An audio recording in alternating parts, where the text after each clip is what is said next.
there were obviously calls for much greater sort of attacks by India and capture of territory and things like that. And in the last week or so, there had been all kinds of actions of turning off waters of rivers that flow into Pakistan and then turning them on again so that they had a sort of a flood-like situation. So with all of that, whether or not there's going to be more, use of missiles and use of fighter jets, I think that would be an indication. If there is more of that, then there would be more escalation. Pakistan's National Security Committee has said its armed forces have been authorized to respond to the Indian strikes. We still don't know what that means. Let's speak now to Subir Sinha, Director of the South Asia Institute at the School of Oriental and African Studies in London. Let me start by asking you this. How and when will we be able to tell if this is just the usual tit for tat that flares up, dies down, or is something much more serious? Well, thanks for having me. And I think the first thing to look at is the statement by Shahbaz Sharif, Prime Minister. Prime Minister of Pakistan. That's right. And he basically said that if India does not escalate, then they would think that the matter is over. Now, there are many voices coming from Pakistan.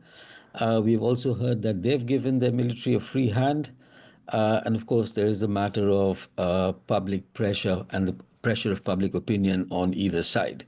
So I think what India did in terms of what they claim were targeted strikes on 9 targets, and they said that this was quite a restrained way for them to have responded to the massacre of 28 tourists. I think Indian public opinion thinks that this is the least that they could have done. There were obviously calls for much greater sort of attacks by India and capture of territory and things like that. And in the last week or so, there had been all kinds of actions of turning off waters of rivers that flow into Pakistan and then turning them on again so that they had a sort of a flood-like situation. So with all of that, whether or not there's going to be more, use of missiles and use of fighter jets, I think that would be an indication. If there is more of that, then there would be more escalation. If it drops down, quote unquote, from where we are to sort of cross-border heavy artillery going on for a few days and civilians taking casualties, but not in large numbers, that would be some kind of an indication of things slowing down. Because China had said they were ironclad brothers of the Pakistanis and they would defend it against any Indian attack. That does not seem to have happened. And also the Turkish government had come up with statements of massive friendship and solidarity, but I don't see that they've done much except maybe to have armed Pakistan with certain kinds of instruments, including signal jammers and so on. So barring any further massive attack, and you can see that there is quite a lot of propaganda flying from both sides, which is unverified, I don't see that this would necessarily result in the worst case scenario. Kashmir is the perennial dispute, isn't it? Nobody knows how to resolve it. So the best we can hope is for it stopping it getting out of control. That's about it. We just manage it as best we can. It's a 77-year-old dispute over which 2 wars have been fought, and this is the largest Indian sort of armed, response for the last 25 years or so.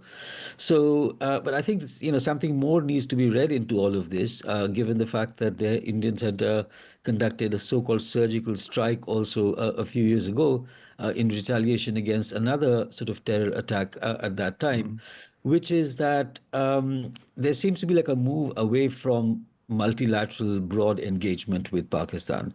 And there seems to be the case that if the Indians feel that they are satisfied with the intelligence they have, they need not convince the rest of the world of the strength of the evidence they have, and that there will be some kind of a military action going well into Pakistan, as has been the case this time around as well.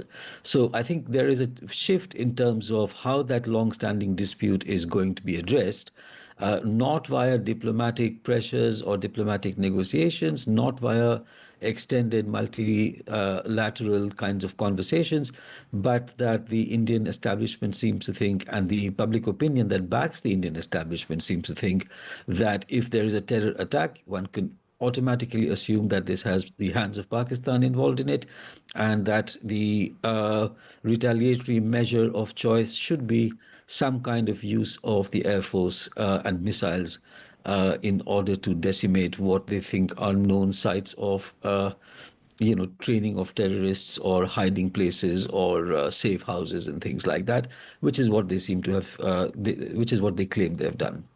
Subir, Sinha, we'll need to leave it there for now, but I thank you for your expertise today on that. And I hope as this story develops, as it will, that we can come back to you and learn from you more. But thank you for joining us today, Subir Sinha from the School of Oriental and African Studies here in London.